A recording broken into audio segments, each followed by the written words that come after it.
This is a comedian, an actor, a hustler, a new author, and somebody that I don't have to ask to tell me exactly what he thinks. Please welcome, oh God, here we go, Charleston White. Okay, so I have to tell you, I tell my family in a group text, oh, I'm interviewing Cardi B, I'm interviewing Young Miami, I got Remy Ma coming on this one. I said I'm interviewing Charleston White. They're like, oh, we got to catch a flight and come and watch this, because everybody back home where I'm from, Stockton, California, where I live now, as you know, and around the country, watches you online, is tapped into everything you say and do. And I think every time you turn on the internet, you go viral. I don't know if that's by design. That's intentional. Is it intentional? Yeah, I do that intentional. You do? Yeah. Welcome to the show. Yeah, I appreciate you for having me. I was actually excited and nervous at the same time. Nervous is, I don't want to hear that. I'm not accepting that Charleston White was nervous. Even when I do stand-up, I tell my partners, man, I got to work this nervousness off, and they think I be playing. But nah, man, anytime the camera come on you, and it's not scripted, it's an element, for me it is. I'm nervous because, man, I don't know what I'm gonna say sometimes because I'm so truthful. Yeah. And there's a brutal truth to a lot of the things that I say, but I like to use the ugly truth. Yeah. And the ugly truth is very offensive. Let me tell you, I know people are watching saying, I thought Jason Lee was getting away from the tea, sipping less tea, sipping more cappuccino. Yes, this is the set where we sip cappuccino, but the thing that I find interesting about you is I don't know half the time when I'm watching you if it's an act, if it's real, what you believe, what you don't, because what I do know for sure is we have lots of intersections of similarities.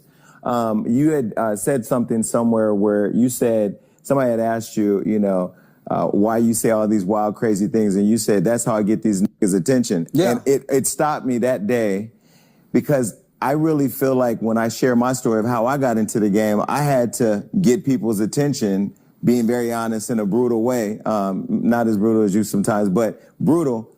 And that was the thing that kind of stuck with people. So that hit me in a way, because I'd never seen you say that. In 2012, 2013, 2014, 2015, I wouldn't dare use the word nigga on social media publicly. Because I was a youth advocate, working, partnering, in training the state's Texas Juvenile Justice Department. So I'm raised in a household where the word nigga is not used. That's a term that it's a term that you don't use. But hip hop and culture wise, it's a term that we embrace. So even as a man, I was conflicted with what I believe culturally and what I was trying to evolve away from boy to man, right? So it became my outlet, right, to get on here and talk like an ignorant motherfucker, suck my dick, because that's the lyric of the rapper, right? And what made me realize that is because I grew up when gangster rap first came. We both 1977 babies, right? Yeah. So when Eazy-E in the song "We Want Easy," there's a questionnaire where they say, hey, Eazy, why do you wear your pants like that? I wear my pants like this because it's easy access, baby. Eazy, why do you talk like this? He says, I talk like this to get my point across. Now think about that. Mm-hmm. It's no difference when grandmother or mom or mother and them come in and say, hey, when I leave here, I want you to wash the dishes. I want you to go cut the grass. I want you to do this. She say it nicely the first time, and we typically ignore that. But if she come in and say, get y'all mother, if I'm gonna whoop your goddamn ass, boy, you jump up and go to getting it then. So I understand that form of psychology in vernacular when, presenting my presentation to the world. I started out, before I came to the internet, public speaking. My public speaking then went to motivational speaking. So by the time I got to the internet, I had already been through community college. I was about to drop out in college as a pre-law student at Texas Western University. So I had studied theater and arts, drama, professional speech, introduction to speech. So I just brought all that to the internet. So that's why it seemed like the character is so conflicting because it's all in one. I can't come tell the truth 100% of the time. It's just like the teacher can't just really teach to our kids. They have to put some form of music or arts or fun to learning. So I just brought that to the internet, but in a villain-fine way. I wanted to be a villain. But why did you? So you intentionally want to be a villain? Yeah, I wanted to be a villain because this what I know from studying our culture. We all start out loving all our favorite celebrities, only to end up hating them. I watched us. I'm a Michael Jackson baby. I'm a Michael Jackson. But we turned on Mike in the end. Yeah. When all those allegations came, we started calling Mike crazy, and when he was wearing the mask. We turned on Whitney in the end when she stayed too long with Bobby, and we felt like she should have left Bobby. So we turned on all of our greats. So I said, man, I get them to hate me, and eventually they'll love me in the end because they're going to realize who I am in real life. So I can come online and come play something that I'm not in real life, right? See, this is interesting because I've told the story many times in interviews, even on my own show and interviewing Floyd. When I first came into the game wanting to unlock Hollywood, I thought, hey, there needs to be a platform that shows black culture in a way that mainstream doesn't. So I'm gonna be their favorite platform to go to. It didn't happen like that. And Floyd said, stop trying to be everybody's friend and just be a savage because a savage always wins. I thought, well, I don't want to be a savage because sometimes it feels uncomfortable to have to be a savage. But the minute I started saying what I thought, I mean, it almost seemed like a magnet. It sucked the industry in. Why is it that way in our culture, you think? And then do you believe, like I do, that we know how to cannibalize our own better than everybody else? Of course we do.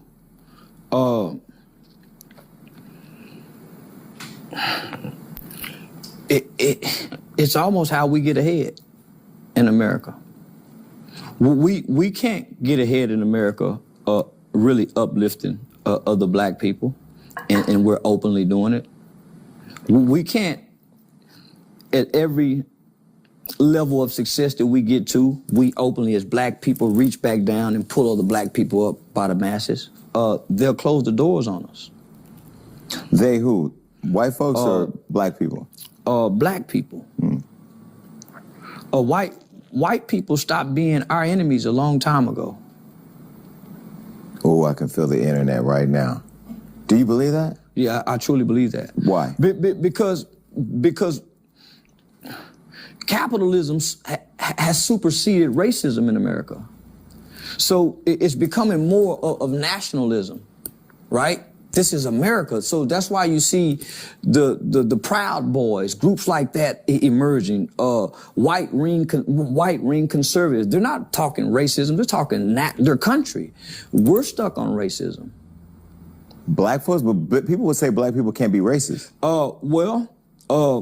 We're stuck on the idea of being racist. We don't have the power to be. The idea of the country and white people still being racist? Yeah, so we're because we feel that we're owed something, whether there's reparations or we truly believe, and we are owed something, if we're going to be honest, right? But there's a group that feels entitled, and that's the group that's hurting us, right? So the entitled group uses racism as an excuse, as a crutch, but they really don't know racism because racism is really hidden in the fabrics of America and bank loans and why you can't access. So we see more prejudice than we do racism. It's interesting. I was on a call today with a brand where I've been talking to this brand that everybody knows for 3 years about a partnership. And I said, you know what? I just want to understand you. When George Floyd died, all of you promised millions and billions of dollars investing in black-owned businesses, and you haven't done that. But you haven't told me that you don't want to do it, but you keep stringing me along. Let's just have the conversation. Do you just want us to buy your products and you don't want to invest in our businesses? Because this is what I'm feeling. And that, to me, like as you say, the new racism is embedded in like keeping us down, not really investing in black targeted, not black owned. But why do you think our culture still strives for that white validation? Because I do say in many ways, you know, you ain't gonna stop somebody wanting an endorsement deal or wanting to walk that red carpet of a mainstream platform. Man, ain't nothing like a Harvard law degree compared to, HBCU degree in this country. There's nothing compared to living in Calabasas compared to South Central LA. So the validation is there because we validate one another based off of it. a good paying job, rather than black ownership, black entrepreneurship, or black economics? Do you have a good paying white man job? So that's always been the validation for us. That's some security that you can die with.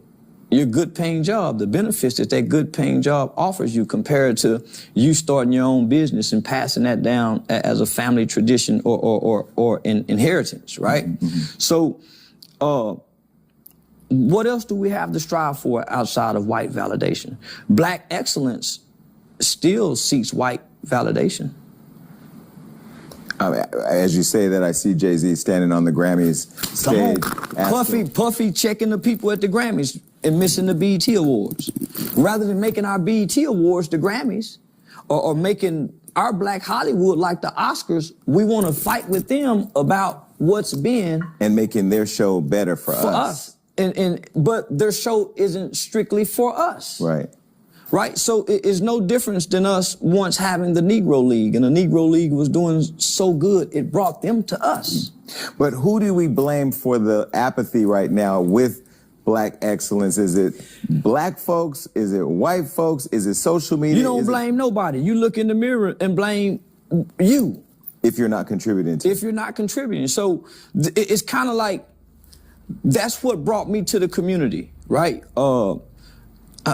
I'm traveling around the country, and I was partnering with a national lobbyist group out of Washington, D.C. It was called the Campaign Fair Sentencing of Youth. So I became a member of a national youth advocacy program that was called ICANN, Incarcerated Children's Advocacy Network. And so I learned about fundraising. I learned about all these different things. And so throughout traveling and speaking in all these different places and working on laws and legislation, you would hear people say, well, you become the change that you want to see in your community. That was the greatest challenge that I had ever heard. You go become the change that you want to see in the community. So in order to do that, I had to change my belief system. And what was your belief system at the time? I believed the culture. I believe real niggas went and done time and suffered in agony, and they died with pride, only to not know that's not the truth. I believe that 4 friends riding in the car, one friend should take the charge for all the friends if he could. So I'm gonna pause there. You were 12 years old, riding in 14, riding in the car with folks, got into a situation where a person ended up being murdered. Yeah. You've told the story. You were 14 at the time. I'm 14 years old. You didn't shoot the person, but the person died. Yeah. You did, how many, 10 years, 9 years? I was sentenced to 12 years under the Texas Juvenile Determined Sentencing Law. And I spent right at 6.5 years in the Texas Youth Commission from the age 14 to 21. So did that time teach you what you just said? Yeah, it did. Because the culture don't do your time. No. I grew up a privileged kid, right? My mother was a financially stable black woman who landed a job at General Motors in the early 80s. So during the 80s, General Motors and other blue collar workers, that was the backbone of America. That was considered, we have a good job. What? That was the real middle class of America, and you live good, right? So we had all the name brand clothes, but I was an entitled kid. I got an allowance. We had saving bonds. I had a piggy bank. I had my own room. So the shit that you laughing, Charleston, now you showing our age. People watching don't know what no damn piggy bank is. Now you just took me back. Now you made me feel old because I had a piggy bank. I just seen you laugh. So piggy bank was when we actually saved money. Now you're too busy out buying shit that you can't afford to be somebody that you ain't arrived at yet. That's a piggy bank. Yeah. So my mother was trying to instill good morals and good values into her kids. She was God-fearing. She was a Christian. We had to say yes, ma'am, no, sir. So that's prior to the gangster culture, right? So, but your dad was a Navy officer. Was he in your life at this time? Oh, he was in and out. Okay. Yeah. He was in and out. So so you're with mom. Mom's at General Motors. Dad is in and out, but he's a Navy officer. But I got an uncle. Okay. So this is the elements in most black families. Whether you got a good mom or a dysfunctional mom, right? You always got that element of that uncle who has access to what the kids hear or see, right? So it's the uncle coming through, whether he's a pimp, a drug dealer, a molester, a woman beater. It's always something of that image that has a negative influence within the family. And the relationship that makes the pathway to that influence seem okay. There you go. So just give an example. When Uncle Wayne was coming through with the 3-piece suits on, getting out the Rolls Royce, briefcase full of money, you see, as a kid, you see how the family responds to him, right? With your young and impressionable mind, you mimic what you see people admire in your culture and in your environment. But when you wake up one night and he's beating his woman, how do you wrestle with that? Mm-hmm. When you still see the family treat him in a certain element, right? So don't shame the negative attributes that you see. The uncle who walks through the house with the sagging pants with the gun, who still lives with grandmama, whose sister just dropping the kids off over here, right? Grandmama just babysitting for a while, but the uncle still lives there. It's no different than the one who molests the kids, mm-hmm. who has access to the kids. So you end up mimicking that behavior. So I'm born in the 70s. My uncle was a pimp. The 70s and the 80s was the black exploitation era. It's no different than the drill era, the gangster era, the trap music era. We had a black exploitation era that was projected through Hollywood and entertainment. Superfly, The Mac, Penitentiary 1, Penitentiary 2. Was Foxy Brown a part of all that? Come on now. Mm-hmm. So when you think about Penitentiary 1, Penitentiary 2, as kids, we don't have access to these movies because they're not coming on television. Your uncle's got these videotapes, these VCR tapes. So we're watching them. So my name is Charleston. My dad's name is Charles Ray.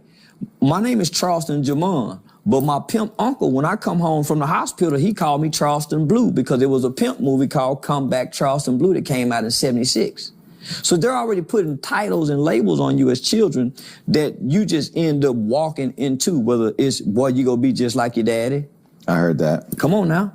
You might not even know your daddy, but the traits and those attributes are there because of the chromosomes. So where was it that you were raised by the mom who had the great job, the decent job, the father who was in and out Navy, but there's still a positive image? Here comes the uncle. When did the shift happen that led you to prison?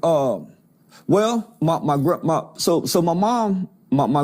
been to prison. So my mom would have to take me to go visit my grandmother in prison. My granddad ended up going to federal prison.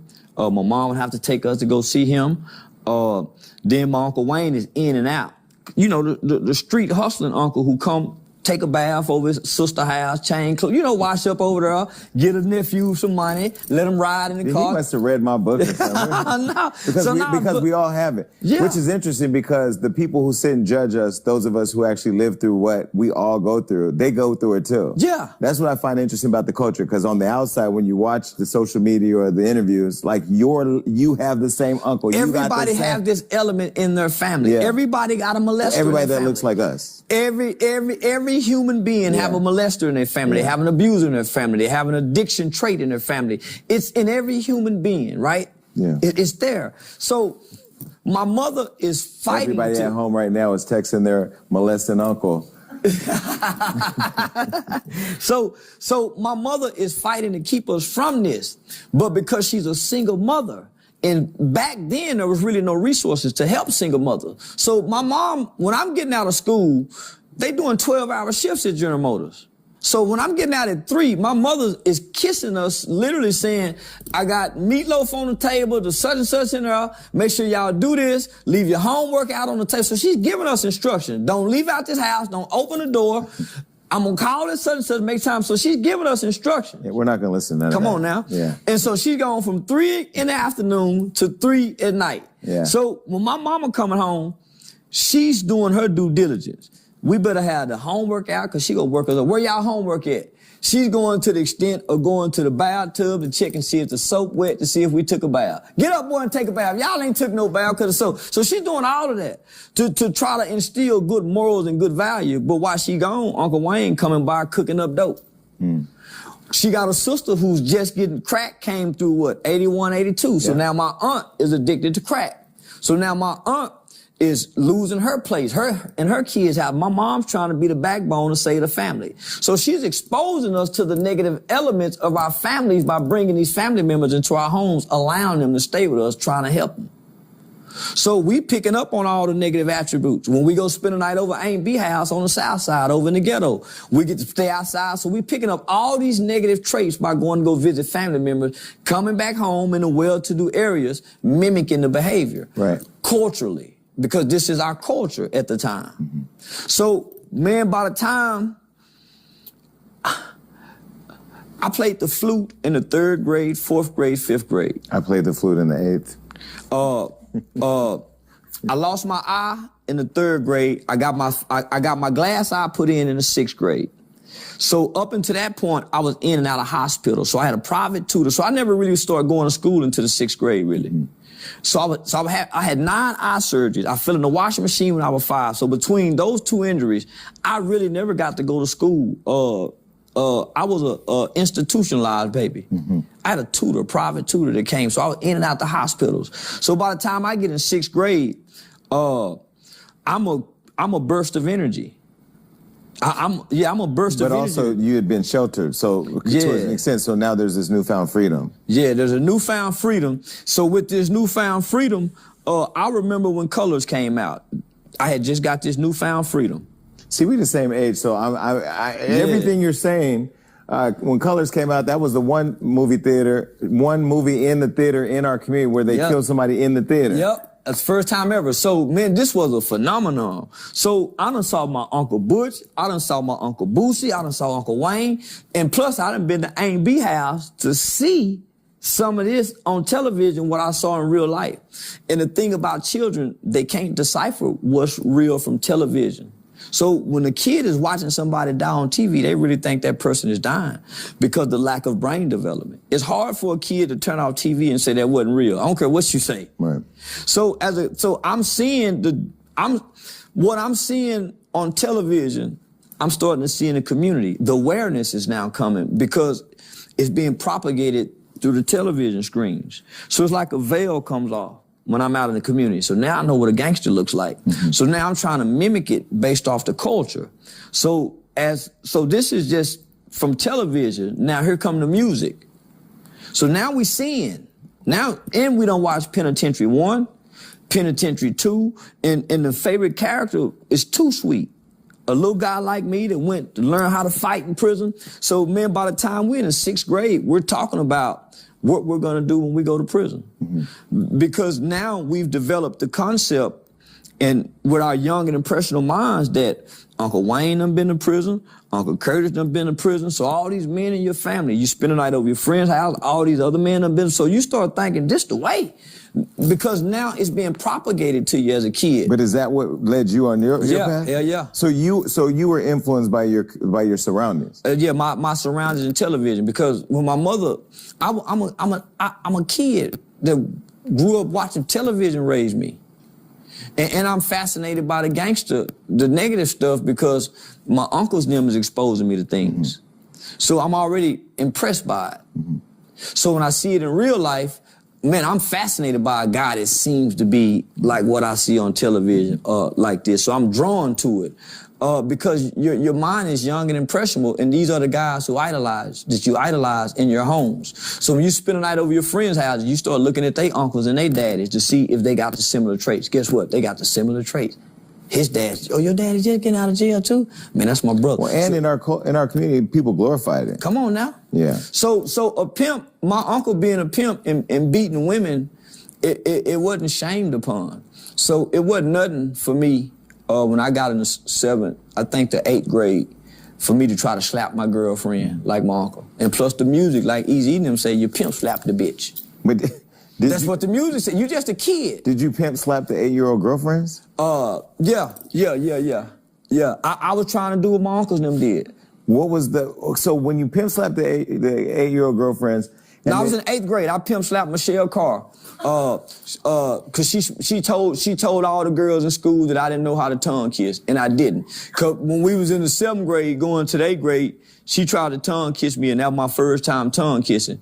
And when she stuck her tongue in my mouth, it freaked me out. I didn't know what to do. So you slapped her? No. So when we broke up, so she was real popular in school, and so was I. So she went to school and told all the girls that I didn't know how to tongue kiss. And she was telling the truth, and I didn't. So I was embarrassed and ashamed. And so we was walking in the hallway, and she was pulling on my jacket. We were wearing troop jackets back then. And she smashed my donuts. And so I used that as an excuse to try to slap her like I saw Uncle Wayne slapping women, right? But when I tried to slap her, my jacket got caught in her ear. And when I pulled back, it ripped her earlobe. And her daddy came running through the hallway. That nigga was looking for me, boy. Yeah. I got suspended for the rest of the school year. You didn't mace him? No, I was 13 years old and I ain't know nothing about mace. She had a dope dealing daddy. I was scared. Yeah, everybody was scared. Yeah, he running through the hallway looking for me. So 13, okay, so when you slapped her, what did you feel? Do you remember? Well, you know it's wrong. So because your mother teaches you different, but you trying to be like your uncle. In a level of shame, but you don't know how to say, oh man, I'm sorry, I'm ashamed, man. Because you still carry on, because you just mimicking. It's learned behavior, yeah. Children mimic what they see and repeat what they hear. So I'm the nephew that's riding with his pimp uncle in the backseat with the hoes. So I might be sitting in the back seat with 2, 3 different prostitutes. But in my mind, these are my aunts. So when he riding and checking paper, so he teaching me this. So yeah, nephew, you ain't got no reason fucking with a bitch if you ain't got nothing for her to do. And I just be, eating a Happy Meal. Learning the behavior. Yeah. So all behavior is learned, either directly or indirectly, either being taught through observation. But when you're in the car with the guys, you're 14, they shoot the guy, you're telling them to shoot him, they kill him, he dies, you get locked up. Yeah. Did that experience make you go, when you get in jail or prison, this movie shit is not real? There's a different reality that sets in when you partake, or if you take somebody's life. It's not like the movies. The movie go off. When you take somebody's life, that scene never goes off. So it took a while, because you're still dealing with a human that has an undeveloped brain, right? Yeah, the feelings were overwhelming, right? So the feelings of guilt, the feelings of shame, even embarrassment, it can be so overwhelming for a kid that some kids have committed suicide. Because the brain can't process these overwhelming feelings. It's impossible because of the lack of brain development, right? The lack of the prefrontal cortex, logic and reasoning. So you're trying to understand why I did this. You're trying to understand why I feel so guilty. You're trying to understand why I want to play tough around my friends and still act like weak. So you battling the fact that, yeah, I have empathy, but when you get with your community is clapping for you because y'all done killed somebody. So that's a hard balance. Right. And you really have empathy. And part of your redemption, part of your rehabilitation, part of your resocialization all stems from you having empathy. You feeling bad for what you did. But your culture is saying free the killer. The culture is saying, yeah, man, that nigga killer. So, man, that's a hard balance. So to put a kid, for a kid to make that choice and that decision and put itself in that situation, that's why many young people never can recover from making this horrible decision at such a young age. And they can't change at an old age because the culture won't let you have empathy. So K. White, your brother. Yeah, Kevin White. Yeah. He murdered somebody when he was 17, got arrested, did 31 years, just got out of prison. It took him 20-something years to have empathy. Did he go to prison for killing somebody before you did? No, he went after me. He went after you. So he saw what you went through and still did it. Is that product of our community? Is that? Nah. What is that? I'm the little brother. So my brother was already violent. But you gotta understand, man, we what you would call a wannabe kid. They come from the middle class community. Which is a lot of kids, though. We walking on marble floors. Our mom got the good cars. Man, we got our own room. Shit, y'all had bar soap, not Ajax? Man, I had my own phone line in the 3rd grade. So that was unheard of in the 80s for a nigga to have his own phone line. Get the school handbook and call you. Hey, you know, can I talk to such and such? And your mom would say, hey, why that boy calling this late? Right. So, man, we was very privileged kids. But because the lack of father, right? So most mothers can provide their kids with a perfect home life.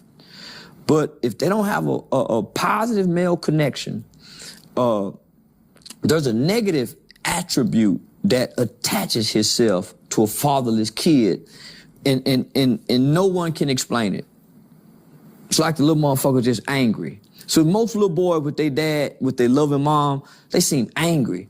Or they got anger outbursts. They have anger management because they can't express, man, I want my daddy. And they may not even say that, but that's what's the underlying. The behavior, because you need, just like you need that white man's validation, you need your father's validation and affirmation just as bad as you need the white man's validation for your success. And neither one of you got that. Come on now. Man, I was smart in school. Man, I've always excelled in school. But because the culture don't clap for the smart kid, oh man, you think you smart. Oh man, you asking all the questions. So once you see that, oh man, you the teacher's pet. Oh man, you kids. So you stop being smart in school. You start being the class clown. So because when I was 8 years old, my brother probably was 10. We were watching a movie. Out of nowhere, this 10-year-old kid says, ooh, man, when I grow up, I'm gonna kill somebody. Man, I looked at that nigga and ran downstairs, mama, because it scared me. In hindsight, the anger that I saw, man, I went and told my mama, man, mama, he said when he grew up, he gonna kill somebody. As the frustrated parent, tired, working, paying, boy, come here. What you mean you gonna kill somebody? Man, rather than exploring that. So, man, grew up and killed somebody. And for a long time, man, my brother didn't have no remorse. Here I was, a kid who went through the juvenile system. And because I went through a different environment, I went through a different program, we had psychiatrists, we had psychologists. I grew up in an environment where all my childhood issues was repaired, right? It is much easier to create strong children than it is to repair broken men. So I went into an environment that focused almost 7 years on repairing a child and then creating a strong one. So that's what y'all see today. I went through a system that was able to create something like this. So my brother and them went to prison as teenagers. My friend there caught a double homicide as a kid at 15 years old. So they grew up in prison. I grew up in a juvenile system, so there's a difference. So I grew up with nurture, compassion, care. Them niggas grew up having to survive. So my brother, I had to cut my brother off because here I am working with children. I'm working with victims groups. And I remember my brother telling me specifically that he didn't have no empathy for the guy he killed because it was street and drug related. And I remember telling him that there's no way God would ever let you out of prison if you don't have no empathy, if nothing, for his mother. My mother, she would always tell us, no matter how hard it got when we locked up, she said, at least I can still come see y'all. The other people can't come see their loved ones. So just think, so my mother would never let us complain because we were responsible for taking somebody's life. So she would never let us forget that. But my brother never thought he would ever come home from prison. My mother believed he would.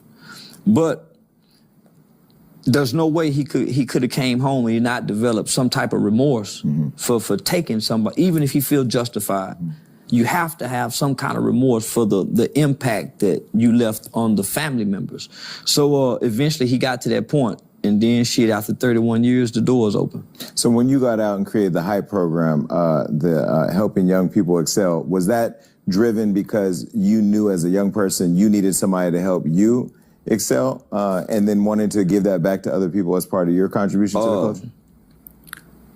From 1991 to 1998, age 14 to 21, man, that's a big old gap.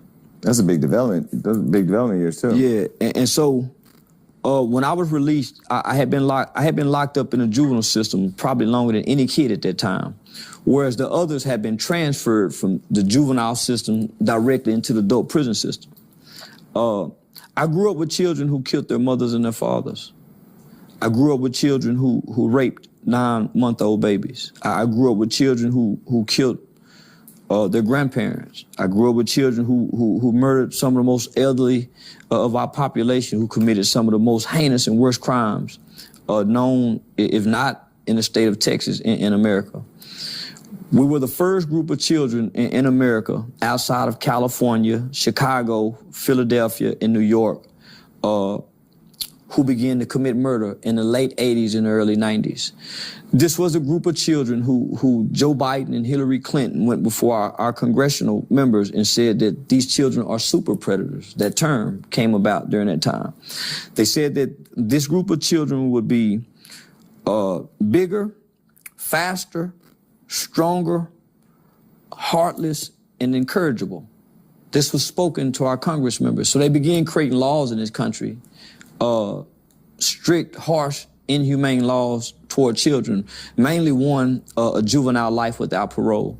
So they began sentencing Was children. that when they decided to try juveniles as adults? Yeah, so at that time, they lowered the certification age from 15 to 14, and then they started giving children at the age of 12 juvenile life without parole with no possibility. But this is before all the data and the research about brain development, right? Because the term super predator and that being attached to children sent a shockwave of fear through America. And we were committing these crimes. So well, that's the singular thing I think that, you know, although I did vote for Hillary and wish that Hillary would have won for my own personal reasons, that was the one. I voted for Hillary too. I named my daughter after Chelsea Clinton because I was a Hillary fan. Really? I was a big Hillary fan. Hold on. The leader of the nigga nation was sitting up one day and decided to name his child after Chelsea Clinton. Chelsea Clinton. Yeah, I had got into it with family members and everything. The whole black community, I stood in line for hours voting for Hillary Clinton against Barack Obama. And at the time, my baby mama was pregnant with my daughter. So yeah, Chelsea Serenity White. But people not understand, well, that was the super predator thing, was the thing that stuck on Hillary when she was running against Donald Trump, because people couldn't, you know, black folks. Black people, were tired of being labeled super predators. Not stigmatized. That was a stigma that it was a horrendous stigma, because now they're trying to undo what they had done, and they even apologize for it. But not to mention 3-strike law that also happened under that whole minimum sentencing guidelines on the federal, all of that. So right now, the Miller versus Graham ruling that overturns the automatic juvenile life without parole. So that's how I kind of got into politics. So my change came from the juvenile system, right? Because I went through a program that focused on re-socializing a child, right? Rehabilitation comes after you re-socialize someone. There's a lot of people who grew up in households who really don't know right from wrong. I know some kids that they think if they can take it from you, it belongs to them because they took it from you. If you can't take it back, then heck, so it's some worlds that exist like that. It's some worlds exist where men and women, they fight each other. The man whooped the woman hit him while he sleep, and they love each other and don't nobody call the police. So it's some worlds that exist like that. But I didn't grow up in that world. I wanted to try to fit into that world. So by me not having a father, and me trying to identify as a boy, a male, and as a man from just my mother's teachings and what the culture teach me. I went with the culture because my mama, what you say don't work out here playing marbles with these guys. Yeah, when I want the ball back, what you say, I say, well, please, can I have it back? This don't work, mama. So I'll stop listening to mama, because what she's telling me to do as a boy don't work when I leave the porch. What she's telling you what to do is right. Yeah. But the mothers didn't tell those other kids that will have the ball the same thing, and that's not the reality of the world that you're in. Yeah, so sometimes culture overrides what you're being taught in the home, because you got to survive and fit in, and I want to fit in. But that's the thing. Where do we take responsibility as a culture, though? Because I can tell you, the only time I've actually actively tried to kill somebody was the day after, a couple of days after my brother got murdered. It was at that point I think I had just hit a low. I wrote about it in my book where I talked about us going to find the person, knocking on the door, and having the guns. And in my mind, I remember the feeling of, I didn't care who opened the door. We're just going to kill everybody in there. That's what I thought. But I got into a place of despair. But there were times over my life where I've made decisions like, you know what? I don't want to sell drugs. I'm bad at it. I was doing side agreements with crackheads that don't work. They don't pay me I was back. tricking. Yeah, I was a little nigga tricking. But when do we take responsibility? Because not all of us go down that path. I'm finna say the culture, right? Boys in the hood. When they gave us the part when Trey said, "Let me out the car." Yeah. And Doughboy and them let him out. We need more examples. Other than that, we ain't got no examples. That's a great answer, yeah. And they didn't shame him. They let him out the car. See, now we ain't gonna let the nigga out the car. Oh, bitch ass nigga, hoe ass, we gonna shame him. He can't ride in the hood, so man, let a nigga out the car. We need more examples. Man, we need more, until I came, man, nobody done stood up and said, man, you gangster niggas wrong. You gang, man, I wouldn't dare disrespect no Crip and Blood nigga, and we done Cripped and Blood. But man, at some point, man, when you know better, you do better. Charleston is not afraid to go viral. Let me tell you where I can't remember the first time I saw you. I know after I saw the first viral clip, and I can't remember which it was, I've watched everything unfold after then. Do you ever think about your safety, your own personal safety? Yeah. Well, in the beginning, I had an aggravated assault charge with a deadly weapon. So this was like in 2018, 2019.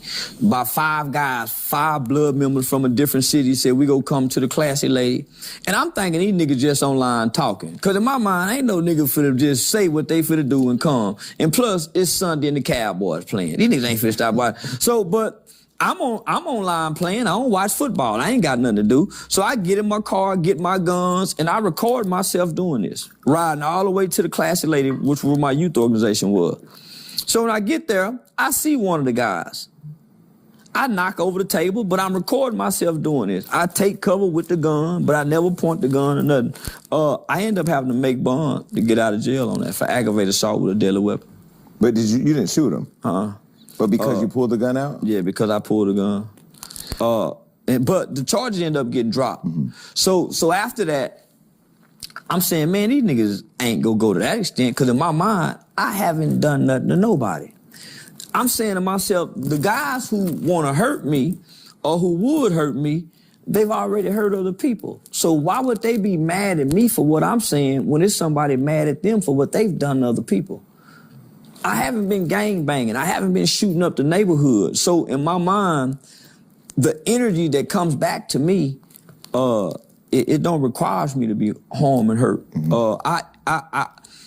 I wrongfully participated in taking a man's life as a kid and paid my dues to society for that.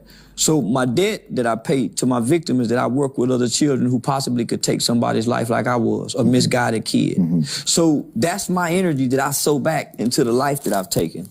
Outside of that, most of my crimes was committed as a kid, snatching white women purses, breaking into white people's houses, because you got your uncles and them telling you, go cross the railroad tracks and do it. So you thinking you're doing some just taking from white people, coming back over here. But my mama saying wrong is wrong. God has no respect to person. So as you get in trouble, as throughout your life, as you get in trouble, you're a smart kid in school and you go to a white school. So who's mostly impacting you? These wonderful white teachers. Who's coming to tutor you? These wonderful white teachers who's teaching you about John Brown and who's really teaching you your history. So you really can't. So you're conflicted by what your uncles and them saying. So you got to think, homie, during the 80s, you got a bunch of niggas that was sitting around mad at the man. Yeah, nigga, they went to selling dope. They were mad at the man. Right. And everything's about, even the television shows were about the man, from George Jefferson to all in the family. Everything was about the man. So as a kid, you're intertwined into the culture because mama and them gone. So that's what's raising you. But you're trying to balance your mother's good teachings. Right. So isn't social media nowadays gaslighting that even? It's just putting fire to the flames, right? It's worse, especially if mama's busy. And so this is the dilemma now, is that mama is so busy and the kids are so active and the kids learn and pick up so fast. They from what I'm gonna say as early as 2, they put a phone in this kid's hand. And it's always bewildered me, how does this kid know what to go watch? Because as early as 2 years old, these kids find their favorite videos, right? So that's what drew my interest about content creation, because I've found out that the kid videos pay more than all of us. We got some millionaire rich kids we'll never know. Right. But they've been opening toys since their parents, and here our kids are clicking on it. So I'm saying, man, how do your kid find these videos? So from just say 2 to 4, the phone is raising them, because we give them the phone so we don't be distracted by them. They get to eat and they got the phone. They eat and they got the phone. Then they get the tablet. Then they get the tablet. Then they get the PlayStation. Then they get the joystick. Yeah.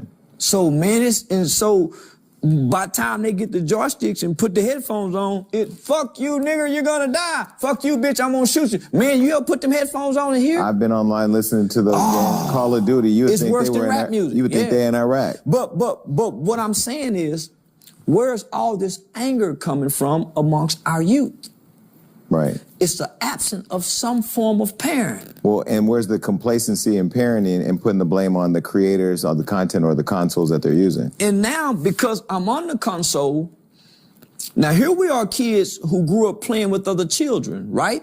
And we had empathy and we had compassion. If we fought, now get up. Let them get up. Put a stick on your shoulder. So this group of children, because technology, they have the emotional detachment from other humans. It's easy to be mean. It's easy to be cruel. It's easy to shoot something that you're not detached to.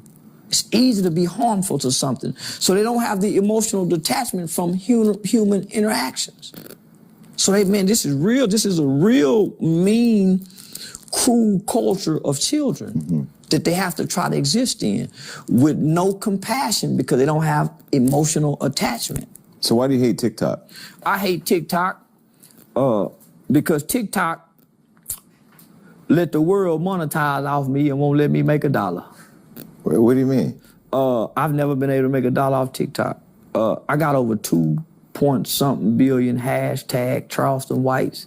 I got 22 million misspelled Charleston whites hashtag, and so they let other people take my content and make money.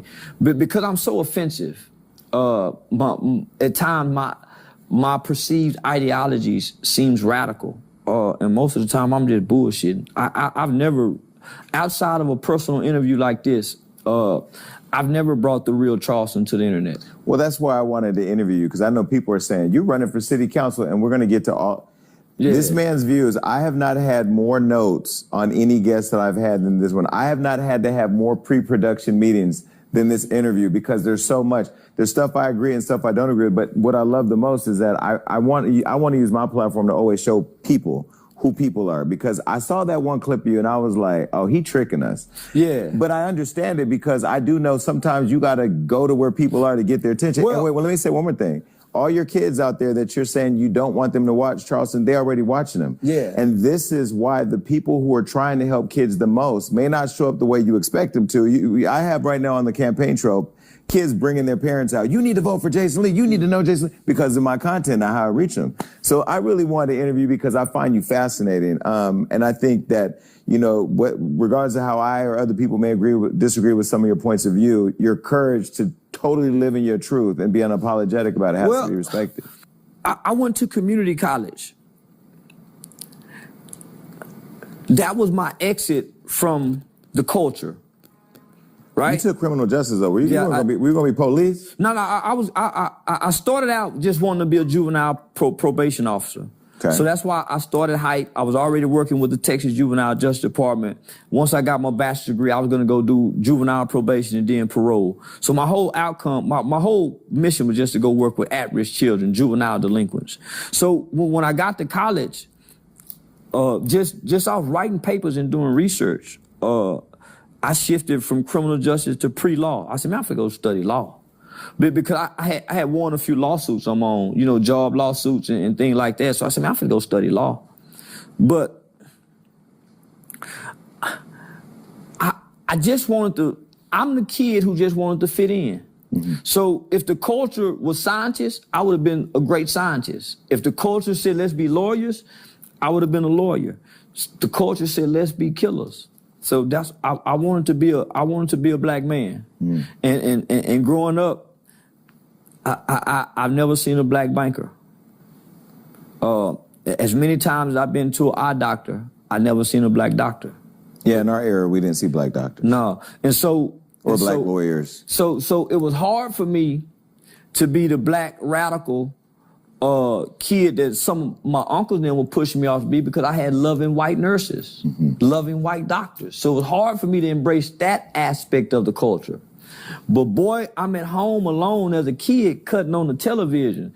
I'm what the music and the television produce. Outside of what it's doing now. So I'm the product of this.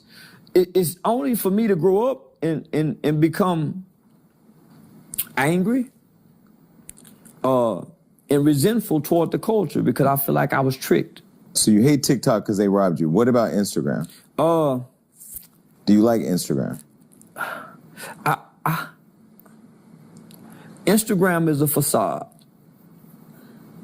Yeah, Instagram is Instagram is the fantasy world. Yeah, Instagram, everybody's beautiful.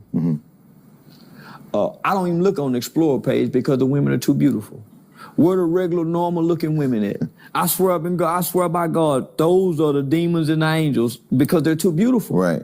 This is God's, so I don't even look on that page. And then Instagram implemented that whole pay for verification thing. If you pay to be it's the fantasy world, right? So you can go be with all, it's the jailhouse where a nigga can come be all he want to be over here and really not be nothing. Right. Because nobody really knows each other on Instagram. Well, why didn't you pay to verify your account? Because why would I pay when they wouldn't give it to me I deserved it then? When they would deny me all these years. There's real documentations that I've done news stories with, the Walter Cronkite, News 21. So I'm saying, man, they could have been gave me all that, but because I'm so radical, they wouldn't give it to me. There's a box right there on the side. I'm gonna give you a gift. Oh, okay. Just so you know. This is a good point to interrupt you and give you this gift. Oh, really?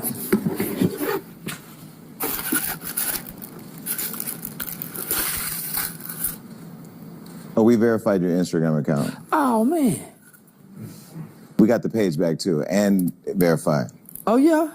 Yeah, I mean, you earned it. I mean, because, the reality is you already verified in these Instagram and social media streets. It's just the little blue check, I guess, makes it official. Yeah, but and I ain't got to pay for it. No. Oh, okay, already, man. Yeah. Appreciate you, man. Shit. Okay, so now you can like Instagram again, but yeah, you're not. I fell in love with Instagram when I first got on there, because it created me to a whole nother world outside my local environment. I was Denzel Washington on Facebook before I ever got on Instagram. In terms of fame, popularity? Fame and popularity. Yeah. I was doing millions of views on Facebook long before I ever even got to Instagram and YouTube. When I left Facebook, my only desire was to have a monetized YouTube page. I didn't know anything about Instagram. Why did you leave? You're back on Facebook now. I go back and forth. Just you're not monetized on Facebook? No, I'm not. Oh, they got. So this is what social media sites have done to me. They let all the fake pages, they put them at the top and they push me at the bottom. But they're all your fake pages. No, they're not my fake pages. No, but meaning they're fake pages about you? Yeah, they're all yeah, me, but you can take all of those. I've already tried. They won't, man. So, I don't know who running YouTube, Facebook, so I got a Facebook fan page that has 100,000 followers. There's a fake Facebook fan page, they got 200,000, and they're scamming people. So this fake Facebook page, I got a show in Miami on May 31st at Miami Improv. The fake Facebook page done reached out to Miami Improv to try to get some upfront money when we already got a negotiation for door split. So they had to reach out to us and say, hey, well, that's you. I'm like, no, man, that's a fake page. Okay, let me make a deal right here on my show. If I can get all these fake pages, consolidate them, and get them to you and then Shores and monetize it, can we get paid? Hell yeah. Okay, man, we can split deal. that 50-50, man. Yes, no, we don't got to do 50-50, but we got that. Okay, so that's on the, we're going to make a note of that. Yeah, we partner with Facebook and Instagram. We can figure that out. Oh, man, okay, man. All right. Man. What else you need for me? You want some help on the campaign? You want me to stop cussing? You want me to stop being mean? What you want me to do? Look, you might have to pop out on the campaign because everybody back home knows you. Shout out to Stockton. Man, shout out to Stockton. Now listen, you got me. When I saw you climb that fence, I think y'all were having dog problems or something. The pool, the McKinley Park pool, this is the pool in my community. They've been lying to the people. The op who I'm running against told everybody that she had cleaned up the park. So I went and shown them that it wasn't. So I climbed up the fence to get over there. I didn't know that would go viral. When you did that, I said, that's some people pride themselves on being bosses. I said, that's a true leader. Yeah. Because a leader is someone who focuses on self-improvement.